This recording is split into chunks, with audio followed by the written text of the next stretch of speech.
Islamabad, Pakistan. The Taliban said their peace deal with the United States was nearing a breaking point, accusing Washington of violations that included drone attacks on civilians, while also chastising the Afghan government for delaying the release of 5,000 Taliban prisoners promised in the agreement. The Taliban said they had restricted attacks against Afghan security forces to rural outposts, had not attacked international forces and had not attacked Afghan forces in cities or military installations. The Taliban said these limits on their attacks had not been specifically laid out in the agreement with the U.S. signed in February. The Taliban statement issued Sunday warned of more violence if the U.S. and the Afghan government continue alleged violations of the deal. U.S. military spokesman Colonel Sonny Leggett in a tweet overnight denied the Taliban allegation, saying the U.S. forces in Afghanistan has upheld and continues to uphold the military terms of the USTB Taliban agreement. Any assertion otherwise is baseless. In his tweet, Leggett called for Taliban to reduce violence and said the U.S. military will continue to come to the aid of Afghanistan's security forces if attacked, in line with the agreement. Meanwhile, the militants said they had reduced their attacks compared to last year, but said continued violations would create an atmosphere of mistrust that will not only damage the agreements, but also force Mujahedin to a similar response and will increase the level of fighting.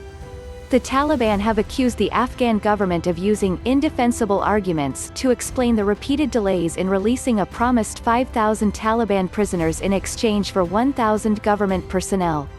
The Afghan government's foot-dragging has also left Washington frustrated. Meanwhile, in the Afghan capital, President Ashraf Ghani announced his new cabinet even as he squabbles with his main political challenger over last year's election results. Ghani's move came even as Afghan mediators, including former President Hamid Karzai, shuttled between the president and his opponent, Chief Executive Abdullah, who has also declared himself Afghanistan's president. The country's Independent Election Commission has declared Ghani a winner, but Abdullah and the Elections Complaint Commission have charged widespread irregularities.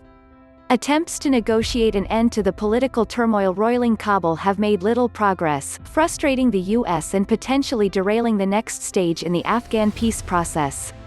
Washington has threatened to withhold $1 billion in aid this year if Ghani and Abdullah can't reach a compromise. The Trump administration wants a quick start to intra-Afghan negotiations, the next step in the peace deal it signed on February 29. It looked promising when Ghani announced his negotiating team last week, but Abdullah's response to it has been lukewarm and the Taliban have rejected it as one-sided. The US and NATO have already begun to withdraw troops from Afghanistan. The full withdrawal is expected to be completed in 14 months and is tied to Taliban commitments to fight terrorist groups and help in the battle against the Islamic State group. The withdrawal is not tied to the success of intra-Afghan negotiations, but U.S. Secretary of State Mike Pompeo had traveled to Afghanistan last month to try to break the impasse between Ghani and Abdullah. Pompeo left without a solution. However, last week he welcomed that the Afghan government had put together a negotiating team and made progress toward the prisoner releases.